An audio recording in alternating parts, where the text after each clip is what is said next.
Eu discuto isso, acho, talvez diariamente, lá com meu companheiro Eduardo Tironi. Né? Ele fala e insiste na espanholização do futebol brasileiro, né? Mas eu quero começar falando do Campeonato Brasileiro, né? Como é que você está achando aí? O que você está achando do Campeonato Brasileiro? Está todo assim, meio corrido, né? Tem gente que está com 17 jogos, tem gente que está com 15 jogos, está meio confuso. Mas o que você está achando aí desse primeiro turno do Campeonato Brasileiro, pelo menos? Bom, eu sou fã incondicional do Campeonato Brasileiro de Pontos Corridos, desde a criação dele, em 2003, e ele, acho que tem um formato que permite que a gente identifique nesse momento, mesmo com jogos diferentes, né? Partidas, cada clube tem um número de jogos, identifique tendências já nessa reta final do primeiro turno, né? Uhum. E normalmente, né, meu caro, nos últimos anos, a gente coloca antes do campeonato começar 2 favoritos e algum outro pretendente. 2 favoritos, nos últimos anos, sempre Palmeiras e Flamengo, e um possível intruso, né? Às vezes o intruso ganha, né? O Atlético Mineiro ganhou, o Botafogo ganhou ano passado. E esse ano eu vejo duas coisas peculiares nessa edição. Eu vejo um intruso que teve um tropeço que talvez, não digo seja fatal, mas possa comprometer as pretensões. Eu falo do Cruzeiro, né, que perdeu para o Ceará em casa, depois de ter feito um turno quase perfeito, de ter vencido o Flamengo, de ter vencido o Palmeiras, de ter vencido o Fluminense no Maracanã, de ser o melhor mandante, ele perde um jogo que ele não podia perder. Então, o intruso está sob risco. E vejo, principalmente, desta vez, o Flamengo envolvido umbilicalmente na disputa do Brasileiro de Pontos Corridos. Porque muitas vezes o que aconteceu nos últimos anos foi a essa altura, mais ou menos, da temporada, na frente tripla, o Flamengo migrar para as Copas, né? E colocar um time alternativo no Brasileiro, já gerou muita discussão. Dessa vez, parece que no discurso e na prática, o Flamengo, líder, está de cabeça no campeonato. E aí a gente vai ter agora 2 momentos cruciais. O momento da frente tripla, em que os principais times, o Cruzeiro não tem frente tripla, essa pode ser uma vantagem. Os principais times vão se dividir. E o momento de um mês de janela, que costuma ser também, nos últimos anos, decisiva para o pêndulo ir para cá ou para lá. Né? Eu acho que a janela do ano passado propiciou ao Botafogo o acabamento daquele time que era bom. E aí eu vejo os 2 favoritos, Palmeiras e Flamengo, um pouquinho diferentes nesse momento. Acho que o Palmeiras já fez a janela dele, vai trazer um ou outro complemento, e o Flamengo está fazendo a janela dele, né? Está nesse processo. Mas, cara, no final das contas, difícil fugir de Palmeiras e Flamengo novamente essa disputa. Pois é, eu estava conversando, se eu não me engano, com o PVC sobre isso, né? Sobre essa, digamos, polarização do Campeonato Brasileiro, né? E ele chamou a atenção para uma coisa importante, assim, quer dizer, na opinião dele, na visão dele, não existe de fato uma polarização do Campeonato Brasileiro, de modo que, por mais que Palmeiras e Flamengo, durante vários campeonatos, estiveram embolados na briga, não terminaram em primeiro e segundo lugar, em nenhum, a não ser, se eu não me engano, acho que 2018, né? E 2019, o Santos, por exemplo, terminou em segundo. Enfim, tem sempre ali os times. Isso também é uma questão assim, acaba que o time, quando vai jogar lá o Campeonato Brasileiro, ele disputa até um certo momento, e depois ele vê que ele não tem condição de terminar, né, essa disputa de fato, e aí acaba largando por conta de outras prioridades. Como foi no caso do Palmeiras, né, em 2019, se eu não estou enganado, porque disputou de certa forma, depois deu uma largada. Mas também, enfim, não existe ainda de fato essa polarização. Você enxerga da mesma forma? Você acha que existe essa polarização? Você acha que ela é uma polarização assim momentânea, quando o time acaba percebendo que ele tem mais chance no outro campeonato, ele larga o outro? Como é que você vê? Eu acho interessante, eu discuto isso talvez diariamente lá com meu companheiro Eduardo Tironi, né? Ele fala e insiste na espanholização do futebol brasileiro, né? O SofaScore aqui, olha que beleza. Meu parceiro, viu? Baita QR Code. É o patrocinador mais antigo do meu canal. É mesmo? Tá desde 2021, eu acho, comigo. Porra, bom. E é bom, né, cara? Pô, Ave Maria, cara. O SofaScore quem me apresentou, o SofaScore foi Fernando Campos. O Donan, que hoje tá na Cazé TV, né? Sim, Tava na sim. ESPN, trabalhou comigo no Esporte Interativo. E ele sempre usava o aplicativo, eu achava o nome mó curioso e tal. Sim. E aí depois eu comecei a usar, cara, e eles estão se aperfeiçoando cada vez mais, assim, a parte estatística do SofaScore tem, inclusive, análise de inteligência artificial. Então, assim, cara, o SofaScore não é só o placar ao vivo mais exato e acho que mais popular que a gente tem aí. O Brasil, se eu não me engano, é o maior mercado do SofaScore no mundo, ou um dos. Colocando Palmeiras e Flamengo. Opa, travou. Opa. Voltou. Não, então, o Tironi coloca Palmeiras e Flamengo aqui como Barcelona e Real Madrid na Espanha. E por mais que os outros estratos do campeonato não tenham nada de semelhante, né? Não tem exatamente um Atlético de Madrid. E acho que os outros, quarto, quinto, sexto, dependendo do ano, são sempre diferentes, né? Na Espanha é um pouco estratificado demais, assim, né? Isso. Mas eu acho que, embora a gente tenha alguns campeões diferentes nos últimos anos do Campeonato Brasileiro, o Atlético do Cuca, o Botafogo do Arthur Jorge, é uma consistência grande, já duradoura dessa dupla, né? Talvez a maior dos pontos corridos. É o maior recorte de pontos corridos em que dois times estão sempre cotados, pelo menos. Eu entendo, eu acho que você tem razão. Não que eles tenham disputado campeonatos cabeça a cabeça brasileiros, mas muito por conta de migração de um ou outro para Copas, né? E acho que a questão, sobretudo em relação ao Flamengo, talvez, cara, eu fiquei pensando tanto nisso em algum tempo. Se você reparar, o Palmeiras do Abel no início tinha muita dificuldade no Brasileiro de pontos corridos. Ele ia sempre nas Copas. O Abel foi ficando e foi criando o Brasileiro de pontos corridos como quase um desafio pessoal. E passou meio a dominar esse campeonato. O Flamengo, ele tem tanta troca de técnico que a minha impressão é que o técnico chega e opta pelo caminho mais curto para ganhar um título. A Libertadores, a Copa do Brasil e tal, né? Aquele momento do Dorival no Flamengo, por exemplo, né? Ele tem o jogo com o Palmeiras, confronto direto no Allianz, ele vai com o time reserva no Allianz e vai com o titular nas Copas. Ano passado, eu fui até no jogo, vai fazer um ano esse jogo, São Paulo e Flamengo no Morumbi. O Flamengo era líder, vai jogar com o São Paulo no sábado, coloca o time reserva, o São Paulo ganha de 1-0, aí pela privilegiando as Copas e tal. Então, eu acho que muito mais por, às vezes, esse desinteresse momentâneo ou priorização de outros torneios por Palmeiras e Flamengo, isso não ficou tão cristalizado assim, esse domínio dos dois, né? Uhum.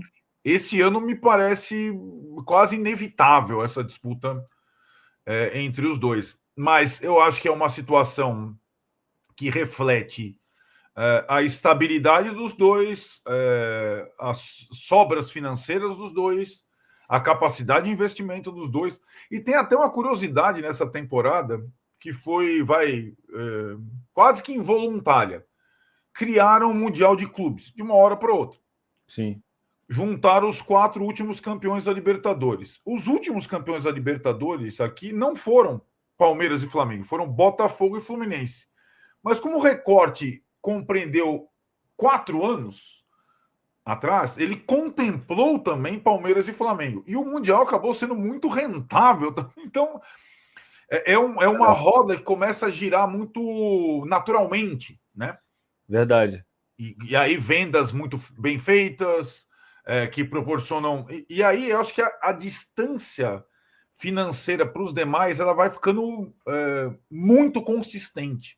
Abissal. Isso, tem e acho que talvez aqui em São Paulo, pela primeira vez, a diferença do Palmeiras para os demais, porque quando a gente começou com essa conversa, era a distância do Flamengo para os demais do Rio que impressionava. Uhum. Hoje é a distância do Palmeiras para os demais de São Paulo que impressiona. de uma maneira ou de outra, o Fluminense acabou campeão da Libertadores, o Botafogo fez uma temporada quase perfeita ano passado, né?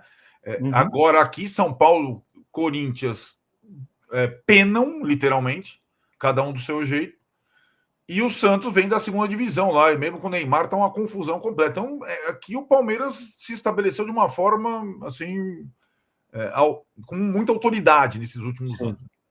Sim, é verdade. Essa diferença, muita gente, tem muito flamenguista aqui entrando na resenha, querendo saber daquilo que você falou sobre a janela. A gente já vai falar sobre isso. Vou falar, eu tenho uma chance de conversar sobre isso, e não simplesmente replicarem nas milícias trechos fora de contexto. Vamos falar. Pegar um recorte solto. A gente já vai ler, pessoal, calma. E lembrando também que agora aqui também tem o Live Pix, você pode mandar seu Live Pix, a gente vai ler, ou superchats acima de R$5 também a gente vai ler, lógico, dependendo do tempo, porque aqui tem muito assunto para a gente falar, e sempre tem muito assunto para a gente falar. Mas o comentário de vocês podem ver, podem mandar aí que eu estou lendo tudo, mas não vou trazer tudo, senão também não comento, eu também não falo, eu também preciso perguntar. Mas essa questão do Flamengo e do Palmeiras, né? Assim, realmente esse Mundial ele trouxe ainda mais dinheiro para os dois, né? Quer dizer, assim, a previsão do Flamengo, eu até vi o João Guilherme falando sobre isso, que acabou sendo atribuído uma possível resposta ao que você falou. Eu nem acho que foi exatamente a você, mas a todo mundo, que assim, que o Flamengo deve fechar o ano.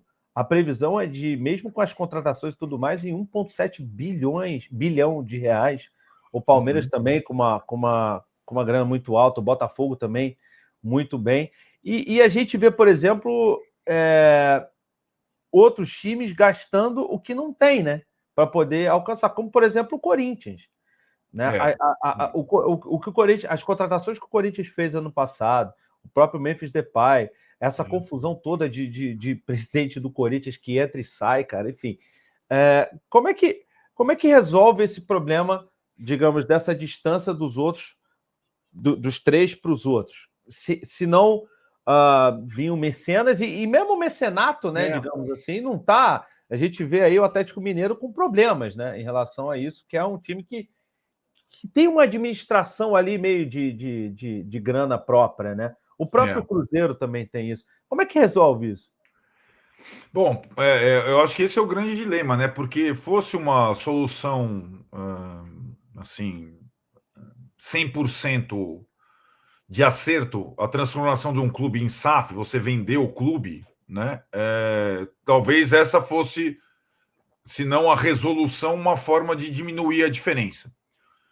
E aí você cita, com propriedade, né? O Atlético, que chegou a ser o time da temporada em 2021, ganhando Brasileiro e Copa do Brasil, quase ganhando a Libertadores, não era SAF na época, gastava mais do que podia, veio a conta com os mesmos donos que compram o clube, fazem um estádio e o clube continua insolvente, com uma das maiores dívidas do país. Sim. A SAF do Vasco mostra também que não é exatamente a solução. A SAF do Botafogo, que foi uma solução esportiva, talvez o Botafogo jamais tivesse a possibilidade de ganhar Brasileirão e Libertadores no menos um ano. O Botafogo simplesmente repetiu a temporada do Flamengo do Jorge Jesus. Era inimaginável. Isso. Eu sei disso, mas é uma SAF completamente nebulosa também. Vamos combinar que o Textor não publica balanço, tem 3 clubes para lá e tal. Então, um modelo para diminuir esse abismo, ele não tá escrito em nenhum caderninho, não. É verdade. E vejo muitos clubes se encalacrarem de uma forma talvez insolúvel. E aí ter a única alternativa, vender e vender barato, né? Como fizeram Vasco, Botafogo, Cruzeiro, Atlético, etc. Né? Isso. O Corinthians talvez seja, acho que a maior aberração, porque ele tem uma capacidade de arrecadação proporcional ao Flamengo, pelo tamanho de torcida, pelos patrocínios, pelos sócios. É muita arrecadação, só que, sai tudo pelo ralo, né? Então, a gente costuma aqui em São Paulo conjugar 2 tipos de verbo, ou flamengar ou coringar. O flamengar dá um passo atrás, acertar as contas, colocar o trem no trilho e amargar alguns anos de times ruins para lá na frente ter uma estabilidade que o Flamengo mostra hoje. Ou coringar, que é o tudo ou nada, e depois amanhã a gente se vê, escolher o boleto e vamos ver o que vai acontecer, né? É curioso até porque nesse ano o São Paulo optou talvez por flamengar. E o São Paulo está tendo muita dificuldade esportiva e também de cumprir a flamengada. Porque também tem isso, quanto mais tarde você toma esse remédio, mais difícil é a sua cura. Sim. E a concorrência é maior. Então, o momento em que o Flamengo adotou essa atitude drástica lá atrás era outro. Menos concorrência, menos chance de rebaixamento, menos dinheiro rolando. Né? A Copa do Brasil sem times da Libertadores disputando. Isso. Era um outro momento. Hoje é muito mais difícil flamengar. Né? E ainda mais com clubes que não têm a capacidade de arrecadação do Flamengo. Então, eu acho que tem uma receita. A do Palmeiras não consegue ser uma receita. Né?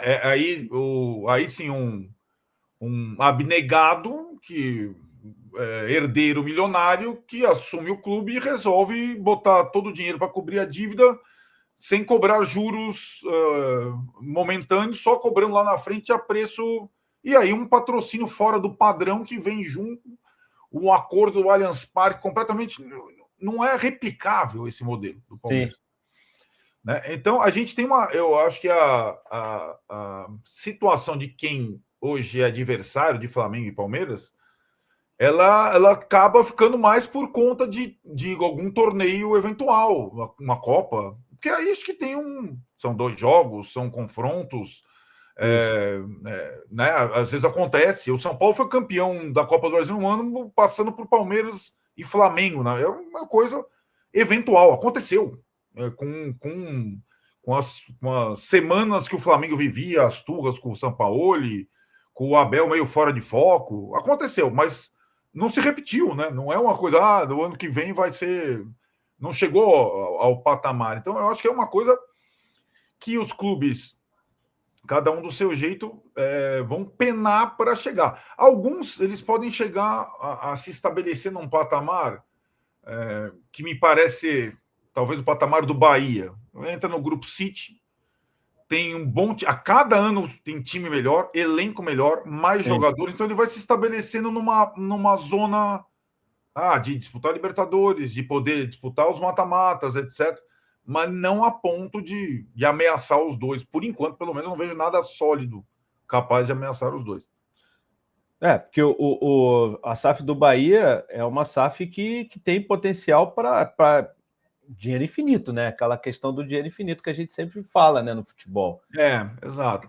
Quer dizer, se realmente os caras quiserem disputar o campeonato, eles podem disputar o campeonato também. Assim como o Botafogo, é o que você falou. O Botafogo, ninguém esperava ali, quando o Textor pegou o Botafogo na segunda divisão, a perspectiva do Botafoguense era desanimadora. Né? A galera falava que o Botafogo ia acabar, que ia fechar e tudo mais.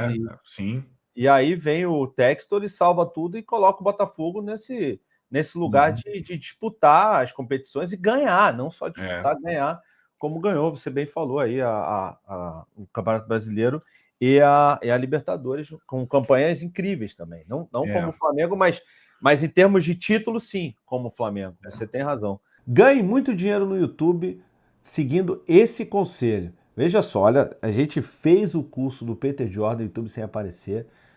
Para quem não sabe, o Peter é um dos maiores youtubers do Brasil e do mundo, tem mais de 14 milhões de inscritos. Só em um canal dele, ele tem mais de 60 canais e ele vai ajudar você a ganhar dinheiro de verdade no YouTube ou em qualquer outra rede social. Como? É o seguinte, esse curso, o YouTube Sem Aparecer, quando a gente fez, o nosso canal tinha 40 mil inscritos e hoje estamos chegando a 360 mil inscritos. Então, o link está aqui embaixo. Então, eu recomendo, a gente usou, foi muito bom pra gente, vai ser bom para vocês também, tá bom?